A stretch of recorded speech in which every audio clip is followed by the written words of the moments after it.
everybody. We are here on the show floor. We're glad you're with us. I want to introduce Will Fernandez from Spire Global. We're very excited to have you, Will. Oh, thank you, Carrie. I know your company and this product is part of the new product showcase, so we want to talk a little bit about it. And Spire Global uses technology from space using these nano satellites, basically to identify all aircraft all the time. That's right. Right? Tell us a little bit about what we're seeing here. So what you're looking at here is a mock-up of our satellites that we have in space currently. This is a 3U size satellite, which is our standard product that we put in space. We have over 80 of them in space currently right now. Cool. And we're launching another 34 in the next 7 months. That's incredible. And I understand that it's a mock-up, but it's the same size and weight, right? Same size and weight of the actual satellite in space. Unbelievable. All right. That's how big they are. And people have a hard time judging. What's a 3U and 10 by, that's what it is. It's the size of a wine bottle box you would give somebody. I wondered, is there wine inside? No. Just kidding. All right, so let's talk about the technology that's inside here. What does that do and how can it help pilots? Okay, so every aircraft starting in 2020 has to have an ADS-B transponder on board. Right. So that the FAA can track them, let's say. Right. And well, this satellite allows you to track all those aircraft everywhere from space. And what we can do compared to a radar system is actually see the aircraft between the mountains that a radar system would never see. And doing it from 500 kilometers in altitude in space. That's amazing. And the reason you can see it down low is because you're doing it from space, exactly. Right? I understand? Yeah, that's exactly it. And tell us why this is so important in terms of safety and monitoring where all the aircraft are. Well, the whole point of ADS-B is to determine the stress of aircraft after Malaysia airliner. Sure. Right. So what we're trying to do with ADS-B now with these little satellites is be able to track all those aircraft and then determine if those aircraft are in distress or having an air turn back or diverting due to weather. One of the other products that we support with this satellite is weather.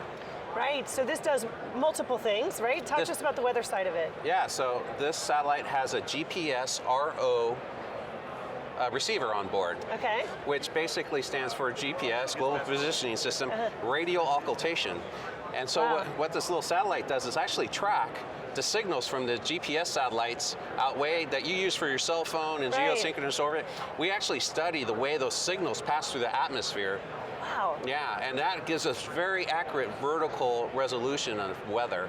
So you're adding 36 satellites in the next 7 months. That's correct. Right? So how is that going to change what you're doing? How is that going to change the information that's available? Oh, it will enhance what we already do today. Okay. So currently right now we're picking up about 80 million position reports from aircraft a day. Wow. So with these next 34 aircraft, what we're hoping for that we go to 240 million position reports a day. So that way we can support countries, airlines, leasing groups, ANSPs with aircraft tracking coverage. Incredible. And then with the additional payload of the weather, conflate weather on top of the tracking to see if aircraft are flying into bad weather, or maybe they could get better tailwinds. Right, and didn't you tell me you all were looking at the tsunami? That's right, we were just looking at the typhoon that hit Japan. Typhoon, right. And this weather system that we have working from these satellites are so accurate, we're doing probably the best job currently right now of tracking any weather system moving around the world with it. It's amazing technology. It's fun. And one of the new things that we came out with was clear air turbulence. Wow. So we can actually determine where you'll hit turbulence anywhere in the world at any altitude in the world. At any time? At any time. That's pretty incredible. I was going to ask you what's next on the horizon. That's pretty high tech. Are you working on things even beyond that? Yes, so we're working on several different missions for the satellite. Some I can talk about and some I can't talk about. You can tell me, but you'd have to kill me, right? Yeah. I understand. But, okay. But really the biggest thing we're working on is enhanced weather prediction around the world for aviation. So imagine knowing winds aloft every 1,000 feet all the way to 242,000 feet, right? We know what's going on, so it allows us to do better clearer turbulence. It allows us to do better estimated time of arrival for aircraft because we know the impacts those aircraft are going through. Right. And we also know when that aircraft is flying through bad weather so that we can do value assessment of where that aircraft's been flying. So when you go to resell it, we can give you, hey, this aircraft never operated around salty environments.